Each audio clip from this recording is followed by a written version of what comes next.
নমস্কার, পজিটিভ বার্তার পর্দায় আপনাদের আবারও অনেক অনেক স্বাগত। প্রতিদিনের মতো আমরা চলে এসেছি পজিটিভ বার্তার লাইভ অনুষ্ঠান নিয়ে আপনাদের সঙ্গে কিছুটা সময় কাটাবো ও কথা বলবো বলে।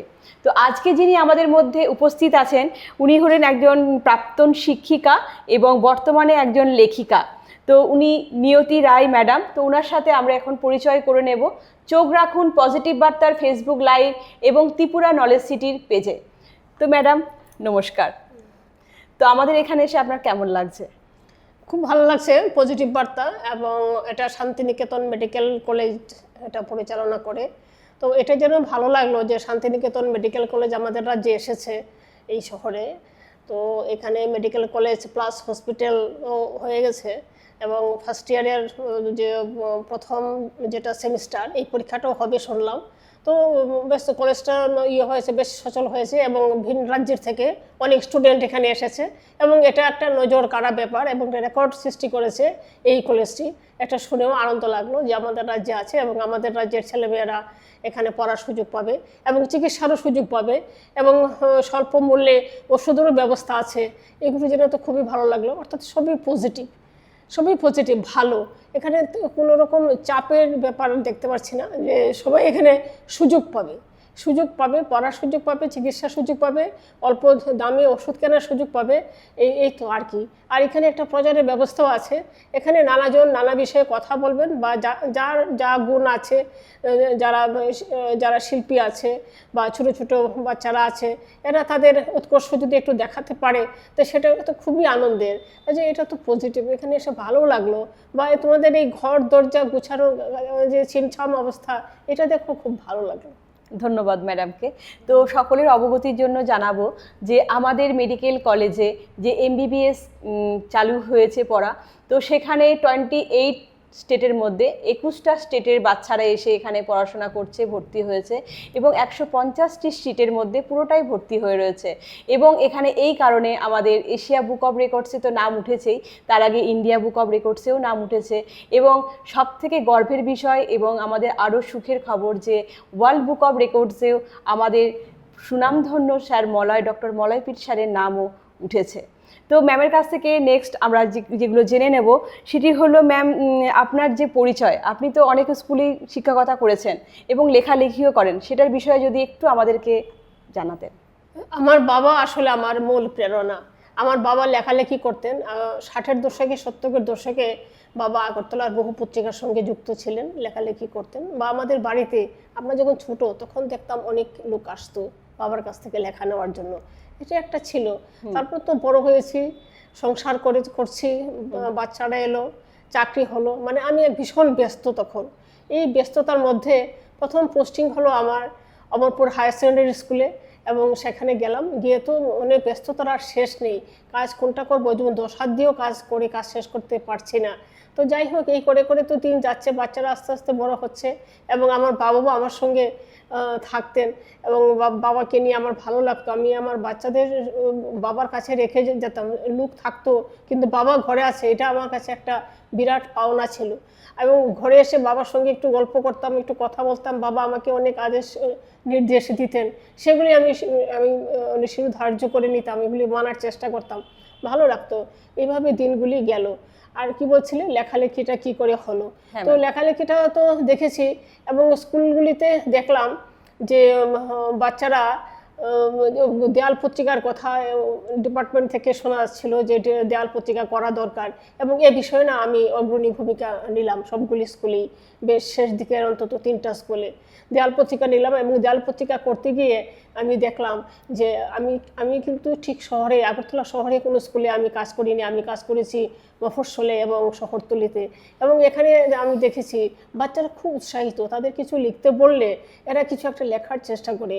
এবং যেই হলঘরের মধ্যে হয়তো আমি আছি, আমি এইসব নিয়ে কাজ করছি, এখানে দেখতাম ছোটো ছোটো 6, 7, 8-এর বাচ্চারা এরা কিছু একটু লেখার চেষ্টা করছে, কেউ একটু কবিতা লেখার চেষ্টা করছে, কেউ একটা ছড়া লেখার চেষ্টা করছে, মিল করে এনে আমাকে দেখাচ্ছে এটা হয়েছে কিনা। এই এবং তাদের মধ্যে আঁকার একটা খুব সুন্দর একটা ব্যাপার ছিল, অনেকেই খুব সুন্দর আঁকতো। যেমন একটা কবিতা আছে, এই কবিতাটার বিষয় অনুযায়ী একটা লেখা, যেমন এখানে একটা গাছ হবে, এখানে একটা পাখি হবে, এখানে একটু পুকুর হবে, এরকম বলে না ওরা সেগুলি ফুটিয়ে তুলতো। এবং আমি অবাক হতাম তাদের লেখা এত সুন্দর, এরা নিজেরাই আঁকে, হয়তো কোনো স্কুলেও যায় না, কিছু না, কারণ ওদের মা মা বাবা এরা কেউ রিক্সা চালায়, কেউ বাসার কাজ করে, এই ধরনের ঘরের ছেলে মেয়েরাই ছিল বেশি, অর্থাৎ আর্থিক দুর্বলতার মধ্যে তারা বড় হচ্ছে। এবং এরকম আমি দেখেছি যে একটি ছেলে, ওর বাবা সবজি বিক্রি করে, মানে খুবই আর্থিক একটা টানাপোড়েনের মধ্যে তাদের সংসার চলে, কিন্তু এই ছেলেটি মানে অত্যন্ত ভালো পড়াশোনায়, এবং সেই ছেলেটি ফার্স্ট ডিভিশনে পাশ করেছে এই ডুকলি স্কুল থেকে। তো এগুলি তো মানে ভীষণ একটা ভালো লাগার ব্যাপার।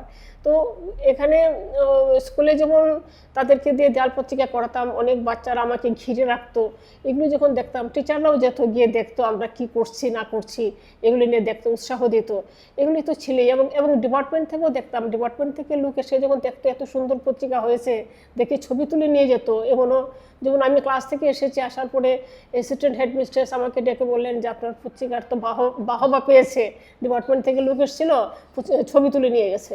তা আমার তো শুনে ভালো লাগলো যে আমি যে কাজ করেছি এটা আমার সার্থক, বা বাচ্চারা যে পড়ে বাচ্চাদের যে কিছু আমি করাতে পেরেছি বাচ্চাদের দিয়ে, এটা আমার ভালো লাগতো। আর ওই সময় আগে কি ছিল, স্কুলের মধ্যে ছিল ওয়ার্ক এডুকেশনের একটা ক্লাস ছিল, এবং এটা পরীক্ষাও হতো। তো ওয়ার্ক এডুকেশন মানে কি, বাচ্চারা কিছু না কিছু বানিয়ে আনতো, তাদের হাতের কাজ এটা বানিয়ে আনতো, এবং সুন্দর সুন্দর জিনিস এরা বানিয়ে আনতো, তাদের মাথায়ও কিন্তু অনেক কিছু খেলে, এবং তারা বেশ একটা ক্রিয়েটিভ একটা তাদের মধ্যে আছে, একটা ক্রিয়েটিভ সত্তা তাদের মধ্যে আছে। তারা কিছু একটা বানিয়ে আনলো, এমনও দেখেছি কেউ হয়তো ছোট্ট একটা আলনা বানিয়ে এনেছে, মানে অবাক হওয়ার মতো দেখে, একটা কাপড় রাখার আলনা বানিয়ে এনেছে। এই ধরনের আরও কত কিছু, ঘর বানানো, মানে অনেক কিছু বানাতো আর কি। তো এগুলি দেখেন আমার এত ভালো লাগতো, এবং এগুলি দেখতাম কি, এগুলি কেউ কেউ বাড়িতে নিয়ে যেত, আবার কেউ কেউ রেখে যেত। তো এখন টিচাররাও কেউ কেউ ভালো লাগলে হয়তো একটা দুইটা বাড়িতে নিয়ে গেল, আর বাকিগুলি হয়তো ওই যত্নে নষ্ট হয়ে যাচ্ছে এরকম। তো আমার মাথায় এলো যে এই জিনিসগুলি দিয়ে তো একটা প্রদর্শনী করা যায়। এবং তাদেরকে বললাম যে সরস্বতী পূজার দিন স্কুলেও ওইগুলি কথা বললাম সবার সাথে, টিচারদের সাথে, হেডমিস্ট্রেসের সাথে কথা বললাম যে আমরা সরস্বতী পুজোর দিন, সরস্বতী পুজো এক ঘরে হবে, পাশাপাশি আরেক ঘরে যদি আমরা একটা প্রদর্শনী করি তাহলে কেমন হয়। তো সবার কাছে এই জিনিসটা নতুন লাগছে, ঠিক মানে বুঝতে পারছে না। তারপর আমি একটু দায়িত্ব নিয়ে এগুলি করলাম, সবাই আমাকে সহযোগিতা করলো, স্টুডেন্টরা করলো, টিচাররা করলো, সহযোগিতা করলো, এবং একটা ঘর, বড় একটা ঘর অনেক জিনিস দিয়ে সাজানো হলো, তো খুব সুন্দর। তো তারপর তো সরস্বতী পূজার সময় সাধারণত এলাকার কেউ আসেন, স্কুলের সঙ্গে যারা যুক্ত আছেন, স্কুল কমিটির বা অন্য পঞ্চায়েতের এরা আসেন। তো এরা আসার পরে তখন পূজার প্রসাদ খেলো, পূজার ইয়েটা, ঘরটা পূজা যেখানে হচ্ছে, যেখানে সাজানো হয়েছে এইগুলি তারা দেখলেন। তারপর এই যে প্রদর্শনী হয়েছে, প্রদর্শনীর উদ্বোধন করলেন, হয়তো একটা ফিতা কেটেই ঘরে ঢুকলেন, মানে হই রইডি অবস্থা আর কি। বাচ্চারা যে কি খুশি, তো তারা এটা দেখলো এবং এটার প্রশংসা হয়েছে। এবং ওই দিন একটুখানি আমি করতাম যে মিড ডে মিল ছিল, মিড ডে মিল আছে এখনও, যে মিড ডে মিলের তাদের সঙ্গে কথা বললাম যে ওই দিন একটুখানি রেশনের চাল ডাল এইসব দিয়ে একটুখানি খিচুড়ির ব্যবস্থা, একটু সবজি টবজি কিনে চাঁদার থেকে, সরস্বতী পূজা তার থেকে যদি হয় তাও কেমন হয়। তো দেখলাম হয় এগুলো ব্যবস্থা বেশ। এবং যেহেতু এলাকাটা একটু ফিনান্সিয়ালি দুর্বল আছে, কাজেই এখানে সবাই আসতো, নিমন্ত্রণ করলে আমরা যখন প্রেয়ার মিটিংয়ে বলে দেওয়া হতো, এবং দেখা গেল যে সব বাড়ির থেকে মা, পিসি, মাসি, জেঠিমা এরা এলো এবং বারান্দার মধ্যে লাইন করে বসে প্রসাদ খেত, ওয়ান টাইম থালা দিয়ে বেশ হতো। এবং এই যে এইগুলি মানে বিলি করার ব্যাপারে, প্রসাদ দেওয়ার ব্যাপারে দেখা গেল যে উঁচু ক্লাসের ছেলেরা দৌড়াদৌড়ি করে দিচ্ছে, টিচাররাও আছে, টিচাররাও দেখাশোনা করছে, বেশ মানুষ এইভাবে খাচ্ছে, আবার কেউ নিয়েও যাচ্ছে, মানে এটা যেমন একটা উৎসব। এত সুন্দরভাবে শেষের আমি 3টা স্কুলে আমি এই কাজগুলি করেছি, এবং আমি সহযোগিতা পেয়েছি খুব সুন্দরভাবে। এবং এখানে এই যে কাজগুলি আমি করতাম, এটার একটা কারণ আছে, যে একটা ত্রিভুজের মতো সম্পর্ক, যে ছাত্র, শিক্ষক, অভিভাবকের একটা মেলবন্ধন প্রয়োজন। শিক্ষা ব্যবস্থাটাকে ভালো করতে গেলে স্টুডেন্টরা রীতিমতো রেগুলার স্কুলে আসবে, এই এই যে ব্যবস্থাটা করা এবং স্টুডেন্টদের স্কুলের প্রতি আগ্রহী করে তোলার জন্য ছাত্র, শিক্ষক, অভিভাবকের মধ্যে একটা ভালো যোগাযোগের প্রয়োজন। কারণ ছেলেকে মেয়েকে প্রতিদিন স্কুলে পাঠাতে হবে, স্কুল যেন বন্ধ না করে স্কুলে আসবে, এবং স্কুলে আসে কিনা, ঠিকমতো ক্লাস হয় কিনা এটারও খেয়াল রাখতে হবে, সবাই ঠিকমতো করে কিনা। এবং সত্যি আমি দেখেছি, আমি আমার মানে চাকরির জীবনেই দেখেছি, কোনো ক্লাস হয়তো ঠিকমতো হচ্ছে না। একজন হয়তো অঙ্কের টিচার আছেন, বিজ্ঞানের টিচার আছেন, যে সবাই কিন্তু 9-10 অঙ্ক বিজ্ঞান পড়াতে পারে না। তো এখন দেখা গেল যে টিচার হয়তো ঠিকমতো ক্লাস করছেন না, এবং এই খবরটা কিন্তু এলাকায় চলে যায় এবং এলাকায় চলে গেলে পর সেটা যদি তারাও এসে জানায় এখানে, এবং আমাদের যে মিটিংগুলি হয়, শিক্ষক অভিভাবক সম্মেলন হয়, সেখানে এই কথাগুলি উঠে এলে তখন এগুলি রেকটিফাই করা হয় যে কোথায় কি ত্রুটি আছে। একজনই দরকার আছে, এখন শিক্ষক অভিভাবক সম্মেলন হবে, এই সম্মেলনটা যেন মধুর হয়, এই সম্পর্কটার মধ্যে যেন দুই পক্ষ না হয় যে আমরা সবাই এক পক্ষ। আমরা সবাই ছাত্রদের মঙ্গল চাই, আমরা অভিভাবকরাও মঙ্গল চাই, টিচাররাও মঙ্গল চাই। কাজে এখানে আমাদের যা কাজ করার, স্কুল তরফ থেকে যা কাজ করার, সেই কাজগুলি যেন ঠিকমতো হয়, ঠিকমতো ক্লাস করা, ঠিকমতো খাতা দেখা, সময় মতো পরীক্ষা হওয়া, ছাত্রদের ঠিকভাবে শাসন করা, অর্থাৎ তাদের কোনো দুষ্টুটি দেখলে তাদেরকে বোঝানো। এইভাবে একটা স্কুলের উন্নতি করা যায়। স্কুলের উন্নতি মানে সবগুলি স্টুডেন্টের উন্নতি হবে এখানে, এবং স্কুলের প্রতি তাহলে আশা ভরসা অনেক বেশি থাকবে এলাকার মানুষের, অভিভাবকদের। ঠিক, একদম তাই। তো ম্যাম, এরপর আপনার কাছে জেনে নেব যে একটা স্টুডেন্ট এবং তার শিক্ষকের সঙ্গে বা শিক্ষিকার সঙ্গে ব্যবহার বা সম্পর্কটা কেমন হওয়া উচিত? হ্যাঁ, এই কথাগুলি কিন্তু বলছিলাম যে প্রত্যেকের এটা একটা ত্রিভুজের মতো সম্পর্ক, ছাত্র, শিক্ষক, অভিভাবক। অর্থাৎ ছাত্ররা বাড়িতে অভিভাবকদের যেমন মান্য করবে, মা বাবাকে বা গুরুজনদের যেমন মান্য করবে, তেমনি স্কুলের শিক্ষকদেরও মান্য করবে, এবং শিক্ষকদেরও এই ছাত্রছাত্রীদের নিজ সন্তানের মতো দেখতে হবে। আমার বাড়িতে আমার ছেলে মেয়েকে আমি যে চোখে দেখি, এই চোখে আমার ছাত্রছাত্রীদেরও দেখতে হবে। অর্থাৎ এরা যদি কোনো দোষ করে তাদের দোষটা ধরিয়ে দিতে হবে, কিন্তু এর জন্য তাদেরকে যে শাসন করা তাকেই সোহাগ করে, যে কাজে একদম ছাত্রছাত্রীদের ভুলগুলো ধরিয়ে দিতে হবে এবং তাদেরকে এইভাবেই ধরিয়ে দিতে হবে যেন তাদের প্রতি আমাদের ভালোবাসা আছে, স্নেহের বার্তায় তাদেরকে এটা বুঝিয়ে দিতে হবে, যাতে তখন দেখা যাবে যে কথাগুলি শুনবে। কিন্তু তাদের প্রতি যদি আমরা একটু নিষ্ঠুর হয়ে গেলে কিন্তু এটা মানে হিতে বিপরীত হবে। যেমন এখন তো ছাত্রছাত্রীদের সঙ্গে তাদেরকে কোনো রকম দৈহিক প্রহার বা মেন্টাল টর্চার এগুলি করা কিন্তু বারণ, এগুলি সাইকোলজিক্যালি এগুলি নিষিদ্ধ করা হয়েছে, আইনও তৈরি হয়ে গেছে কিন্তু এগুলি। ধন্যবাদ ম্যামকে। তো ম্যামের কাছ থেকে এরপর জেনে নেব যে ম্যাম অনেক বই লিখেন এবং লিখছেন, এবং বলবো কোন খান থেকে ম্যাম এটা উদ্বুদ্ধ হলেন যে আপনি কোন লেখকের লেখা দেখে আপনি ভাবলেন যে না, আমি এরকমভাবে লেখালেখি শুরু করব? এখন তো আমাদের তো প্রধান বটচ্ছায়া হয়েছে রবীন্দ্রনাথ, বটবৃক্ষ উনি আছেন, ওনার লেখা পড়ে, তারপর মহাশ্বেতা দেবী। এদের আমি একজন নারীদের কিন্তু একটু আলাদা সমস্যা আছে, সমাজের সমস্যা তো আছেই, সমাজের মধ্যেই আমরা নারীরা আছি, নারীদের কিন্তু একটা আলাদা সমস্যা আছে। নারী এবং পুরুষ এর মধ্যে নারীদের সমস্যা একটু আলাদা আছে। কাজে নারীদের সমস্যাটা কি, বা দুর্বল যারা, দলিত যারা সমাজের দুর্বল শ্রেণীর মধ্যে দলিতরা পড়ে, নারীরাও পড়ে, অর্থনৈতিকভাবে যারা দুর্বল এরাও পড়ে। কিন্তু কারণ যারা শক্তিশালী তারা কিন্তু দুর্বলকে শোষণ করে নানাভাবে, কিন্তু কথা বলতে পারবে না, কাজে তাকে একটু বেশি খাটিয়ে নিলাম, তাকে দিয়ে একটু বেশি করিয়ে নিলাম, এই টেন্ডেন্সি থাকে। বলে সে যতটুকু করেছে তাকে ততটুকু পারিশ্রমিক দিতে হবে, এটা কিন্তু সব জায়গায় দেখা যায় না। আর যারা করে তারা তো মহানুভব। তো আর লেখালেখির ব্যাপারে তো আমি প্রথমেই বলেছিলাম যে আমার বাবা আমার অনেকটা ইন্সপিরেশন।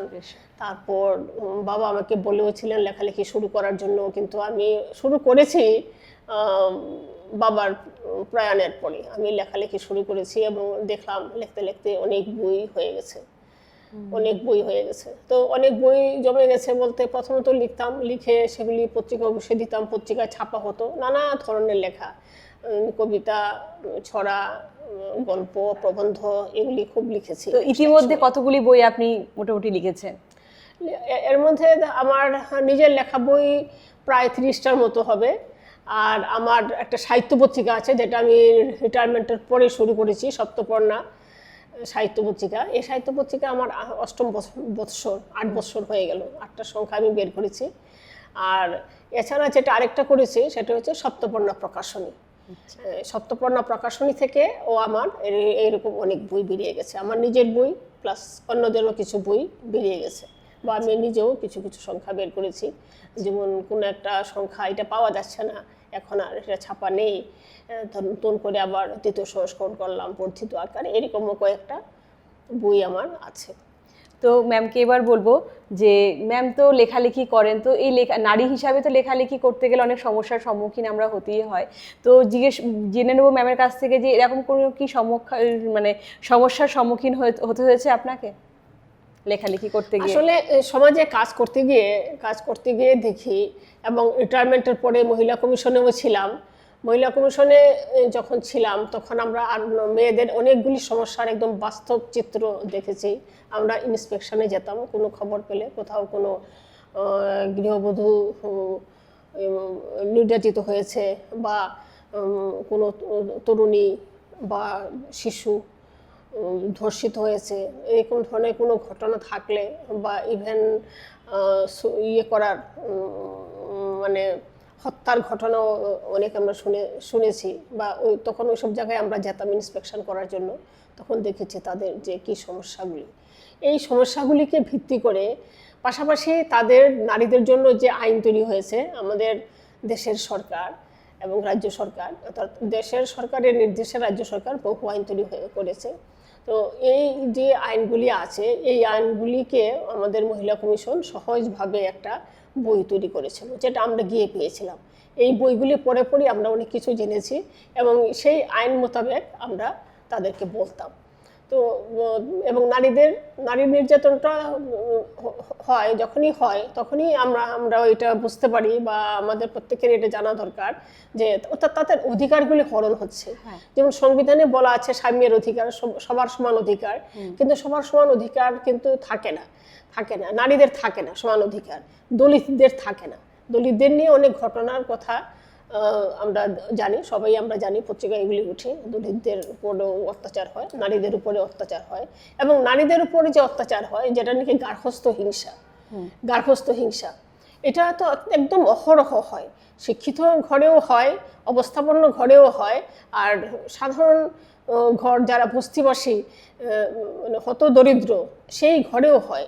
অর্থাৎ নারীদের সহজে তাকে একটা অপমানজনক কথা বলা যায়, তার গায়ে চট করে হাত তোলা যায়, এবং এগুলি কিন্তু তার শিশুটিও দেখে। শিশুটি যখন দেখে তার মার ওপর এই ধরনের অত্যাচার চলছে, তখন কখনো হয়তো শিশুটি ভাববে মারই হয়তো দোষ, আবার কখনো শিশুটি হয়তো বুঝবে যে আমার মাকে এইভাবে অপমান করা হচ্ছে, মায়ের গায়ে হাত তোলা হচ্ছে, এগুলো ঠিক না, সেইগুলি মেনে নিতে পারে না। দুইটাই হয়, এবং এগুলি দুইটারই খবর আমরা পাই অনেক বাড়িতে, বা চেনা বাড়িতে এগুলি দেখি। তো এই যে নারীদের যে আসল যেটা নারী নির্যাতন, এই নারী নির্যাতনটা বন্ধ করার জন্য, রোধ করার জন্য আরও একটা খুব সুন্দর আইন তৈরি হয়েছে আমাদের এখানে, বহু আগেই তৈরি হয়েছে, যেমন সম্পত্তির অধিকার। সম্পত্তির অধিকার ছেলেদের যেমন আছে, পৈতৃক সম্পত্তির উপর অধিকার, সে মারই হোক আর বাবারই হোক, সে অধিকার মেয়েদেরও থাকবে সমান।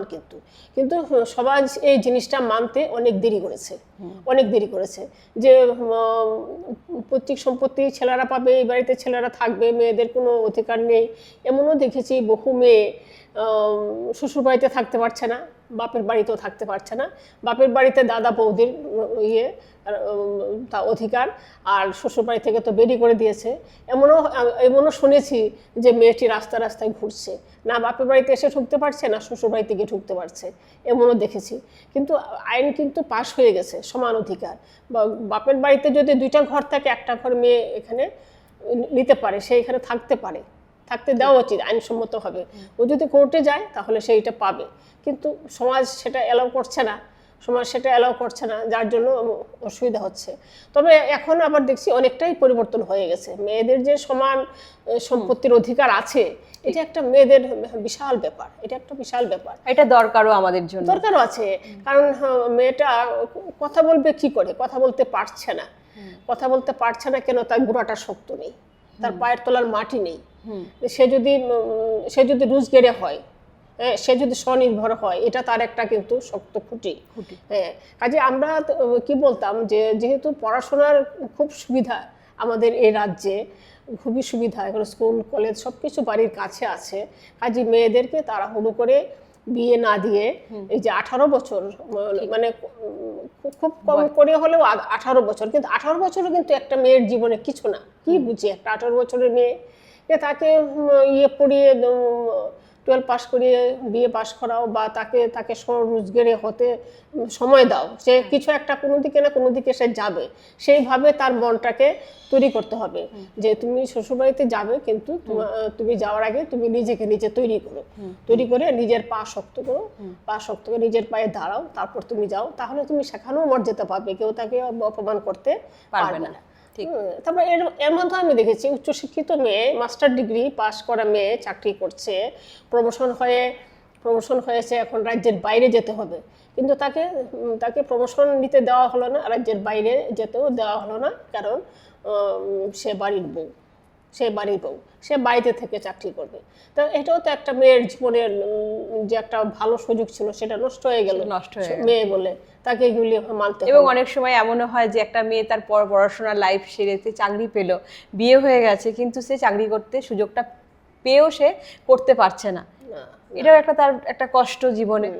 তো এটাই আর কি ম্যাম। তো ম্যাম এর কাছ থেকে আরেকটু জেনে নেবো যে আমরা নারীরা তো প্রচুর স্ট্রাগল করি, তো ম্যামের লেখার মধ্যে এই মহিলাদের স্ট্রাগলের কিছু যদি ঘটনা উঠে থাকে তো একটু আমরা জেনে নেবো। আমি অনেক প্রবন্ধ লিখেছি, আমার অনেক প্রবন্ধ আছে নারীদের নিয়ে, বিশেষ করে নারীদের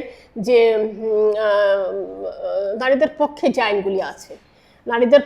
যে আইনগুলি আছে, এই আইনগুলি জানা দরকার এবং সচেতনতামূলক অনুষ্ঠান করা দরকার। এবং আমরা মহিলা কমিশন থেকে আমরা অনেক করেছি, মানে অনেককে ডেকে এনে এগুলি পঞ্চায়েতের সাহায্য নিয়ে অনেক লোক ডেকে এনে, এখানে নারীরাই বেশি থাকতো, পুরুষরাও আসতো, ওরা আবার বলতো যে ওরা কাজে যায়, কাজে বন্ধ করে তো একটা অনুষ্ঠানে আসতে পারে না। কিন্তু নারীদের পক্ষে কি আইন আছে, এই আইনগুলি মেয়েদের যেমন জানা দরকার, তেমনি পুরুষদেরও জানা দরকার। অর্থাৎ মেয়েদের কি অধিকার আছে, মেয়েদের গায়ে যে হাত তোলা যায় না, এই কথাটা তো তাদের জানাতে হবে, বলে তো হয় না। আমার কাছে একবার আসলো, আমাদের কিছু আত্মীয়ের মধ্যে আসলো যে বউ নাকি বাড়ি থেকে চলে গেছে, আমি জানি বাচ্চা আছে, ছেলে 7-8 উঠে গেছে, তো বউ কেন বাড়ি থেকে চলে গেল? তো বসে তো চিন্তা ভাবনা করছি কেন চলে গেল, কারণ আমি দেখেছি শান্তশিষ্ট মেয়ে, ওর বাড়িতে আমি গেছিও, শান্তশিষ্ট মেয়ে, এই মেয়ে কেন চলে গেল বাড়ি থেকে তার বাচ্চা ফেলে হলে। তারপরে আমি জিজ্ঞাসা করলাম, তুমি কি ওর গায়ে হাত তুলো? এই তখন মাথা নাড়ে আর কি, যে ভুল বলেছে, যে তুমি তো গায়ে হাত তুলতে পারো না, তোমার বিবাহিত স্ত্রী, এটা কিন্তু একটা সাংবিধানিক অধিকার, তার গায়ে তুমি হাত তুলতে পারো না, তাকে তুমি বাজে কথা বলতে পারো না, কেউ কাউকে বাজে কথা বলবে না, উভয়কে সম্মান করবে, এই কথাগুলি। এবং রীতিমতো এগুলি বিয়ের আগে ছেলে মেয়েদের কিছু টিপস দেওয়া দরকার, একদম টিপস দেওয়া দরকার। এগুলি আমি বলেছি, আমি অনেক জায়গায় এই কথাগুলি বলেছি, টিপস দেওয়া দরকার, যে নতুন সম্পর্কে যাচ্ছ, নতুন বাড়িতে গিয়ে যে লোকগুলিকে পাবে, এরাও তোমার আপনজন ভাববে, এদেরকে তুমি আপনজন ভাববে, এবং শ্বশুরবাড়ির মানুষদেরও ভাবা দরকার যে একটা নতুন মেয়ে এসে নতুন একটা পরিবেশে আসছে, সেখানে তাকে অ্যাডজাস্ট করে নিতে হবে এবং তাকে অনেক কিছু শিখিয়ে দিতে হবে যে না আমাদের এরকম পরিবেশ, এইভাবে তোমাকে চলতে হবে, বা ভালো জিনিসগুলোকে করানোর জন্য তাকে শেখাতে হবে। অনৈতিক কোনো কথা, অসম্মান করে কোনো কথা কেউ কাউকে বলবে না। অবশ্যই, তবেই তো সংসার সুন্দর হবে না, এটাই। তো ম্যামের কাছ থেকে আরো আমরা জেনে নেব যে ম্যাম বলবে আমাদেরকে যে ম্যামের স্বরচিত যে কবিতা আছে, ম্যাম নিজের লেখা কবিতা, সেখান থেকে আমরা একটা কবিতা শুনে নেব। এটা আমার চিরন্তনী কবিতার বই, এটা আমার 3 নম্বর কবিতার বই। এখান থেকে প্রথম কবিতাটাই পড়ছি, রবীন্দ্রনাথ। রবীন্দ্রনাথ আমার মাথার উপরে আছেন। রবীন্দ্রনাথকে যদি আমরা কিছুটা জানতে পারি, বুঝতে পারি, তাহলে আমাদের সমস্যা অনেকটা সমাধান হয়ে যায়। আমরা নিজেরাই কিন্তু আমাদের নিজেদের সমস্যা অনেকটা সমাধান করতে পারি, চেষ্টা তো অন্তত করতে পারি, কিছু হলেও হবে। রবীন্দ্রনাথ। হয়ে দিশাহারা তোমায় পড়া যেন না ভুলি, দুঃখের মাঝে ভিড়ের চাপে তুমি মনের ঘুমঘুলি, মুক্ত হাওয়া সেধিয়ে দিয়ে করতে পারো ফুরফুরে, শিশু বৃদ্ধ সভার মাঝে সাঁকু বেঁধেছ কুড়মুড়ে, সে সাঁকুতে চড়ে জেগেও পৌঁছতে পারে মহাকাশে, মূল্যবোধের শিক্ষা পেয়ে যাবে না কেউ বৃদ্ধাবাসে, তোমার লেখা গদ্য পদ্য মনকে করে হৃষ্টপুষ্ট, তেমনি করে হালকা পাতলা আর যুক্তিনিষ্ঠ, শিক্ষা চিন্তায় মগ্ন থেকে গড়লে বিশ্বভারতী, জ্ঞানী গুণীর সমাহারে বিশ্বজোড়া খ্যাতি, রবীন্দ্র হৃদয় চিন্তাকুল গরিব প্রজার মঙ্গল, কৃষি ব্যবস্থায় কৃষি ব্যাংকে দিয়েছিলে নোবেল মানি সম্বল, মানবপ্রেমী দেশপ্রেমী নেই তাতে কোনো ভেদ, হেলায় ফেরালে নাইট খেতাব রক্ত গঙ্গার ক্ষেত, গানের ভেলায় ভেসে চলে 8 থেকে 80, সুরের জাদু মুগ্ধ করে মুছে গ্লানি রাশি, চিহ্নপত্র গল্পগুচ্ছ নাটক নভেল যত, বাজিমাত করলে তুমি চিত্রপটে তত, 25 বৈশাখ 22 শ্রাবণ 2 মহাদিন, বাংলা মাতে বিশ্ব মাতে সুদ হয় না তবু ঋণ। বাহ, খুব সুন্দর, ধন্যবাদ ম্যাডাম আপনাকে। তো আমরা এরপরে জেনে নেব ম্যামের কাছ থেকে, ম্যাম অনেকগুলো স্কুলের মধ্যে শিক্ষকতা করেছেন এবং সেখানে হেডমিস্ট্রেসও ছিলেন ম্যাম, তো সেখানকার কিছু অভিজ্ঞতা সম্বন্ধে আমরা জেনে নেব ম্যামের কাছ থেকে। আমার প্রথম চাকরি হলো অমরপুর হায়ার সেকেন্ডারি স্কুলে গিয়ে আমি জয়েন করি। তখন আমার 2টি বাচ্চা, একটি বাচ্চা 2.5 বছরের আর একটি বাচ্চা 10 মাসের, এরকম আর কি। তো গেলাম, গিয়ে জয়েন করলাম, গিয়ে এসে বাচ্চা সামলাবো না স্কুলে যাব, তো ওখানে গিয়ে আমরা একটা লোক পেয়ে গেলাম, স্কুল থেকেই দিল ব্যবস্থা করে, তো ওখানে গিয়ে জয়েন করলাম। তো ক্লাস টাস করি, বেশ ঠিক আছে, চলছি। তারপরে তখন আমার হাজব্যান্ড আগরতলা ছিল, তো ও বদলির জন্য চেষ্টা করছে, কিন্তু চেষ্টা করলেই তো চট করে হওয়া যায় না, তো বদলি হলো বেশ কয়েক মাস পরে। তো আমরা একসঙ্গে আছি এবং সেখানেই তখন বাবার কথা বলেছিলাম যে বাবা গেছিলেন অমরপুরে আমাদের সঙ্গে দেখা করতে, কিন্তু যাওয়ার পরে আমরা আর বাবাকে আসতে দিইনি, আমাদের কাছে রেখে দিলাম, বাবা রইল আমাদের কাছে। তো যাই হোক, এইভাবে বাবা আমার সঙ্গে রইল। তো অমরপুরে ছিলাম 3 বছরের উপর। তারপর সেখান থেকে বদলি হয়ে এলাম শেখরপুর হায়ার সেকেন্ডারি স্কুলে। তো আগরতলায় আমাদের বাড়ি বনমালীপুরে ছিল, তখন বনমালীপুর বাড়ি থেকে শেখরপুর যেতাম, মোটর স্ট্যান্ড থেকে 3 নম্বর বাসে করে উঠতাম। সেই সময়টা 1986 সাল। 1986 সালে শেখরপুর হায়ার সেকেন্ডারি স্কুলে আমি যাতায়াত করি বাসে করে, কখনো বসে কখনো দাঁড়িয়ে, বাস খুব একটা ছিল না, 3 নম্বর বাসে যেতাম। তারপর আসার সময়ও ওইখানে 3 নম্বর বাস পেলে তো ভালো, আর না পেলে অন্য কোনো বাস, নানা কিছু করে আমরা এসেছি, ইভেন ট্রাকে করেও আমরা এসেছি, এমনও সময় গেছে। তারপর অনেক সময় স্ট্রাইক হয়ে যেত চট করে, যেগুলি নাকি আস্তে আস্তে এগুলি বন্ধ হয়েছে। চট করে একটা স্ট্রাইক হয়ে গেল, গাড়ি বন্ধ হয়ে গেল, তাহলে দেখা গেল যে যারা ডেইলি প্যাসেঞ্জারি করে শহরতলির বা একটু মফস্বলে, তাদের খুবই অসুবিধা হয়। এগুলি দেখলাম আস্তে আস্তে থেমেছে। তো ওইখানেও বেশ অনেক অভিজ্ঞতা হয়েছে, প্রতি জায়গাতেই অভিজ্ঞতা, আস্তে আস্তে অভিজ্ঞতায় ঋদ্ধ হতে থাকলাম। তো ওইখান থেকে তারপর ওই স্কুলেও ছিলাম প্রায় 12 বছরের মতো। 12 বছর কাটিয়ে তারপরে এলাম মধুবন ডুকলি হায়ার সেকেন্ডারি স্কুলে। তখন তো আমার ছেলে মেয়েরাও বড় হয়েছে, মোটামুটি বড় হয়েছে, এবং এখানে এসে আমি নানা ধরনের কাজ করার সুযোগ পেয়েছি। যেমন আমি অনেকটা সিনিয়র হলাম, যেমন এখানে আমি ইনচার্জও থেকেছিলাম দীর্ঘদিন, হেডমাস্টার নেই, আমি ইনচার্জের দায়িত্ব পালন করেছি, এনএসএসের দায়িত্ব পালন করেছি। তারপর এই যে বলেছিলাম আগে, দেয়াল পত্রিকা প্রকাশ করা, তারপর এই যে এক্সিবিশন করা, এইগুলি অনেক কিছুই করেছি ছাত্রছাত্রীদের নিয়ে। তারপর সাংস্কৃতিক ক্রিয়াকর্ম অনেক বৃদ্ধি করেছি, যে বার্ষিক একটা প্রতিযোগিতা হোক। প্রতিযোগিতায় দেখলাম যে যেভাবে বলেছি সেইভাবে টিচাররা সহযোগিতা করেছে এবং বার্ষিক সাংস্কৃতিক প্রতিযোগিতা এগুলি হয়েছে। তো রবীন্দ্র নজরুল সুকান্ত এদেরকে তো আমাদের জানতে হবে, জানাতে হবে বাচ্চাদের। তো এইভাবে অনেক কিছু, অনেক কাজ কিন্তু স্কুলটার মধ্যে চললো, বেশ সুন্দর ছিল। তারপরে এক সময় ওই স্কুল থেকে আমি প্রমোশন পেলাম। প্রমোশন পেয়ে আমি গেলাম কাঞ্চনমালা, এটা হয়েছে লক্ষ্মীছড়া রামকৃষ্ণ হায়ার সেকেন্ডারি স্কুলে, অ্যাসিস্ট্যান্ট হেডমিস্ট্রেস হয়ে গেলাম। এবং ওইটা কিন্তু ইয়ের কাছাকাছি একদম, এই যে এটা এই যে আদিবাসীদের যে জায়গাটা আর আমাদের যে জায়গাটা, অর্থাৎ এটাকে কি বলে,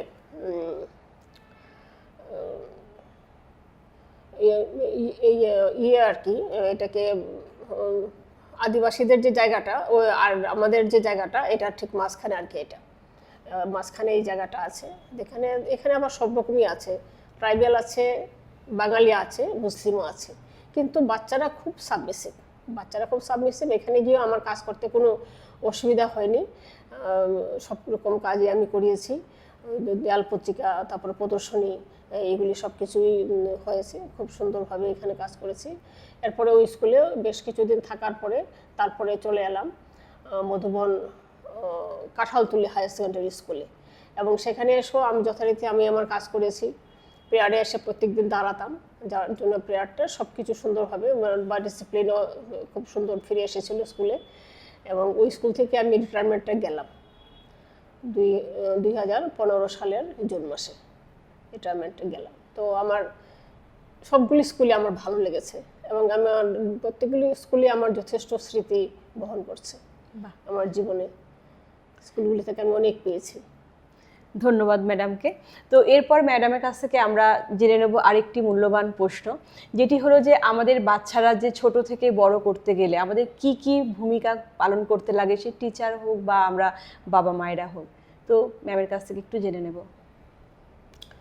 আমাদের বাচ্চারা ছোট থেকে যে বড় হচ্ছে, এখানে তো মায়ের ভূমিকা মুখ্য, এবং বাবা সহযোগিতা করবে, যতটুকু সম্ভব সাহায্য করবে, নইলে সম্ভব হয় না। মাকে যথেষ্ট সময় দিতে হবে বাচ্চার পেছনে, বাচ্চাকে আদর যত্ন করার। অর্থাৎ তাড়াহুড়ো যদি থাকে, মেজাজ খারাপ হয়, তাহলে বাচ্চার ক্ষতি হয়। সবসময় খুশি মনে বাচ্চাকে নার্সিং করতে হবে, খুশি মনে আদর করে বাচ্চাকে নার্সিং করতে হবে। যেটা দেবে না সেটা দেবে না, না বলে না, হাতটা ঘুরিয়ে দেওয়া, পাটা সরিয়ে দেওয়া, এইভাবে কাজগুলি করলে ওরা ঠিকই কোনটা করতে হবে কোনটা না এটা ওরা বুঝে নেয়। তো এবং তাদেরকে যখন আরেকটু বড় হবে তখন তাদেরকে নিয়ে পড়না এই কথা না বলে ওকে নিয়ে বসতে হবে, ওকে কুলে নিয়ে বসিয়ে প্রথম একদম ছোট অবস্থায় ওকে ধরে ধরে ধরে ধরে পড়াগুলি ধরাতে হবে, পেন্সিল ধরে ধরে একটু লেখাতে হবে। বা ওকে এমনিতেও খাতা ডায়েরি এমনিতেও দিয়ে রাখলে ও যদি শুধু আঁকিবুকি আঁকে একদম ইনিশিয়ালি, 3 বছর 3.5 বছর 4 বছরের মধ্যে সময়ে আঁকিবুকি যে আঁকবে, এটাও কিন্তু অনেকটা তার কাজ দেয়। যেমন কলমটা ধরা, পেন্সিলটা ধরার অভ্যাসটা তার হয়। পেন্সিলটা যদি সে ঠিকভাবে ধরতে পারে তাহলে সে ঠিকভাবে ওয়া ক খ বা ABCD সে লিখতে পারবে, 1 2 লিখতে পারবে। যে এইগুলি খুব ধৈর্য নিয়ে করাতে হবে এবং মাকে যেন বিরক্ত করা না হয়, কাজের জন্য যেন চাপ দেওয়া না হয়, এগুলি অন্যভাবে ব্যবস্থা করতে হবে। মাকেও সেইভাবেই ব্যবস্থা করতে হবে। ঘরের সব কাজই তো করতে হবে বা করাতে হবে, বুদ্ধি করে করাতে হবে, বুদ্ধি করে নিজেকেও করতে হবে, সময় বের করতে হবে বাচ্চার পেছনে। এবং ছোট থেকে শিখিয়ে দিতে লাগবে যে আমাদের ভালো দিকগুলো এবং খারাপ দিকগুলো, কিন্তু আদর করে সবকিছু আদর করে সোহাগ করে যত্ন করেই এগুলি করাতে হবে। এবং ভালো অভ্যাস করালে বাচ্চাটাও কিন্তু ভালো হয়। যেমন চটি পরে বাইরে যাবে, খেয়ে মুখ ধুবে, হাত ধুবে, এগুলি পরিষ্কার পরিচ্ছন্নতা, এগুলি ছোটবেলা থেকে প্রতিদিনের জীবনে যেগুলো হয় আমাদের সেগুলো থেকে শুরু করে এবং ভবিষ্যতে যে তারা কিভাবে স্টেপ নেবে সবকিছু কাজের মধ্যে, সেগুলো তাদেরকে যেন শিখিয়ে। তারপরে ডাক খোঁজ পরিবারের মধ্যে আশেপাশে যারা আছে তাদেরকে কি ডাকবে, সুন্দর করে ডাকা, এগুলো, এবং বড়দেরকে কিভাবে সম্মান করতে হয় এইগুলি শেখাতে হবে। এগুলি করতে করতে আস্তে আস্তে বাচ্চারা আমরা যদি বড় প্রথমেই হয়। তাদেরকে হ্যাবিচুয়েট করে ফেলি এটার প্রতি, তখন বড় হয়ে তারা অটোমেটিক সেটা করতে শুরু করে দেয়। একদম তাই। তো আর নেক্সট ম্যামের কাছ থেকে আবারও জেনে নেবো ছোট গল্পের মধ্যে কিছু একটা কবিতা ম্যামের পছন্দের একটা শুনে নেবো ম্যামের কাছ থেকে। আচ্ছা, একটা কবিতা পড়ছি, এই বইটা থেকেই পড়ছি, চিরন্তনী থেকে। হ্যাঁ। পদ্ম প্রয়োজন।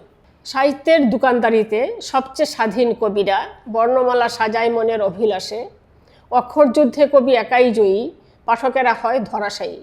কখনো তাদের আশাভঙ্গকারী, বুক ফুলিয়ে চমৎকার। যুদ্ধ জয়, বাহ দারুণ, কত প্রশংসা, কত উচ্ছ্বাস, লাইক।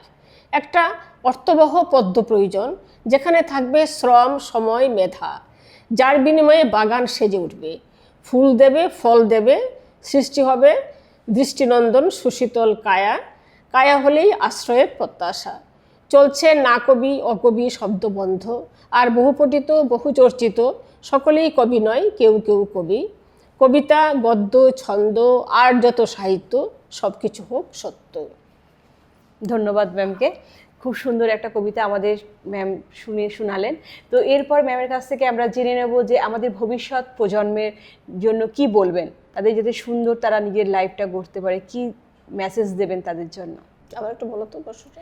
মানে আপনি সমাজের যে আমাদের বাচ্চারা, আগামী দিনে যে বাচ্চারা, আপনি তো একজন শিক্ষক, এবং আগামী দিনের বাচ্চাদের জন্য কি মেসেজ দেবেন যে তারা যাতে তাদের লাইফটা আরো সুন্দর করে গড়ে তুলতে পারে? হ্যাঁ, এখন বাচ্চাদের লাইফ যে সুন্দর হবে, কিন্তু ওই একদম প্রথম থেকেই বলেছিলাম যে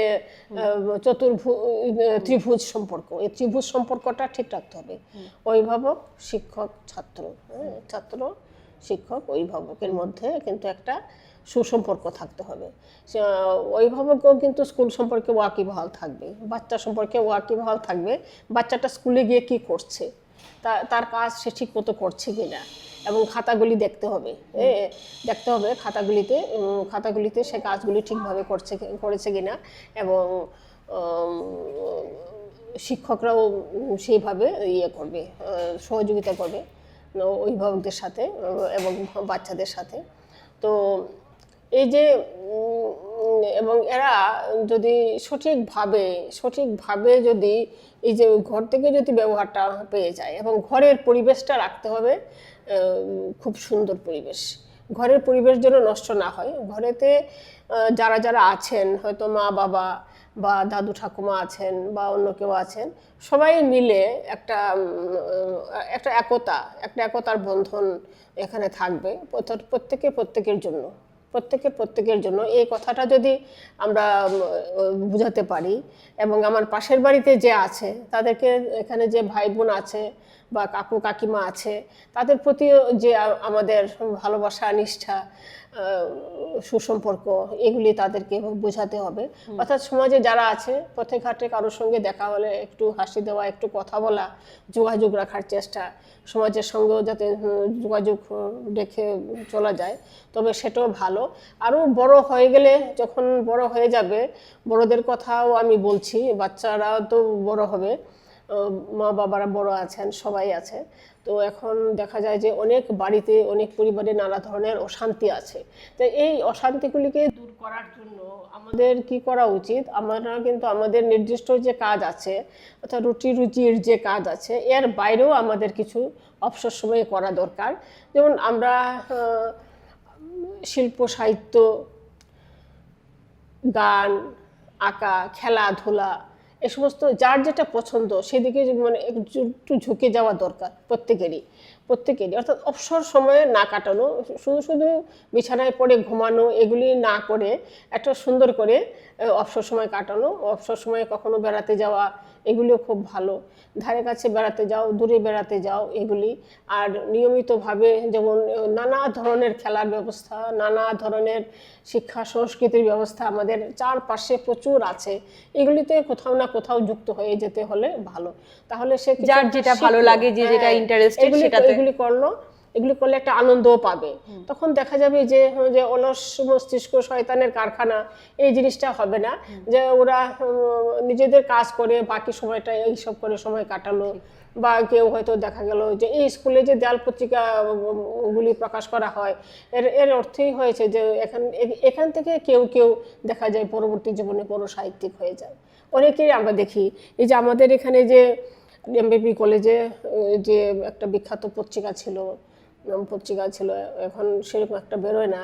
আমাদের এখানে আগরতলার বাচিপুরার অনেকেই দেখি যে ওইখানে কলেজ জীবনে লিখেছে এবং অধ্যাপকরা খুব প্রশংসা করতো, এবং পরবর্তী সময় দেখা গিয়েছে যে ওনারা একজন বড় সাহিত্যিক হয়েছেন রাজ্যে। এবং স্কুলেও তো এরকম আছে, অনেক স্কুলে ম্যাগাজিন বের হয়, এবং সেখানে আরও ছোট ক্লাসের 9, 10, 11, 12 ছেলেমেয়েরা লিখলো, এবং এখান থেকে তাদের লেখালেখির একটা সূচনা হলো, চল শুরু হয়। এবং এসব করতে করতে দেখা যায় যে তার মনটা একটা সুন্দর পরিকল্পনার মধ্যে থাকে, তারপর নানা কল্পনার শাখায় ভোট দিয়ে সে সাহিত্য সৃষ্টি করতে পারছে, এবং এখানে কোনো রকম ক্রাইম আসবে না। আমাদের সমাজে তো এখন দেখছি যে ক্রাইম, নানা ধরনের ক্রাইম, এর মধ্যে তো নানা ধরনের ক্রাইম এখন তো এগুলি খোলাখুলি বললে অনেক কিছু আছে।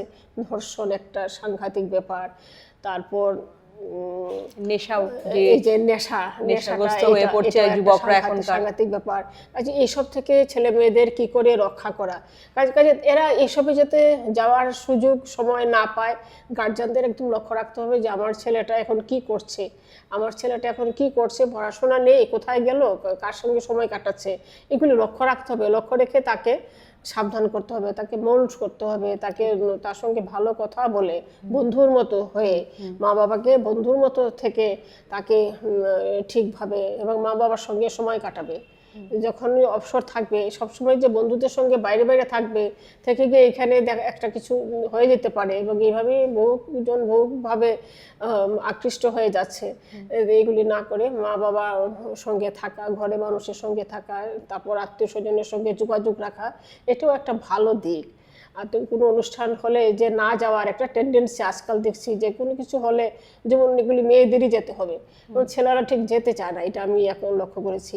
কিন্তু এখানে সবারই যাওয়া দরকার, কারণ আমরা কিন্তু সমাজ নিয়ে আছি, আত্মীয় পরিজন সবাইকে নিয়ে আছি, এবং এটা কিন্তু খুব একটা আনন্দেরও। একজনের সুখে দুঃখে আমরা আরেকজন পাশে থাকবো, কোনো একটা বিপদে আপদে আমরা ডাকলেই আসবে আরেকজন, যদি তার সঙ্গে আমার সম্পর্ক ভালো থাকে অবশ্যই আসবে। শুধু আত্মীয় স্বজন না, এমনিতে যাদের সঙ্গে আমাদের প্রতিবেশী বা যাদের সঙ্গে একটা ভালো পরিচয় হলো, বন্ধুত্ব হলো, এরাও চলে আসে, এটাই তো স্বাভাবিক। কাজে এই সম্পর্কটা আমাদের বজায় রাখতে হবে, এটাকে আরো বেশি টাইট রাখতে হবে, দৃঢ় রাখতে হবে। রাখলে আমরা দেখা যাবে যে আমরা পরিবেশ সুন্দর হবে, এবং আগামী সমাজকে বা যুব সমাজকে, যুবকদের বা আগামী যারা ভবিষ্যৎ, তাদের শিক্ষাটাও সুন্দরভাবে এগিয়ে যেতে পারবে। তো আমরা অনুষ্ঠানের একেবারে শেষ পর্যায়ে চলে এসেছি। কেমন লাগছে বলবো, এবং আপনারা অবশ্যই কমেন্ট করে জানাবেন। তো আজকে আমাদের যিনি ম্যাম আছেন, নিয়তি রায় ম্যাডাম, তো উনাকে আমরা জানাবো অসংখ্য ধন্যবাদ উনার মূল্যবান সময় আমাদেরকে দেওয়ার জন্য। তো আজকের মতো আমাদের অনুষ্ঠান আমরা এখানেই সমাপ্ত করছি। নমস্কার।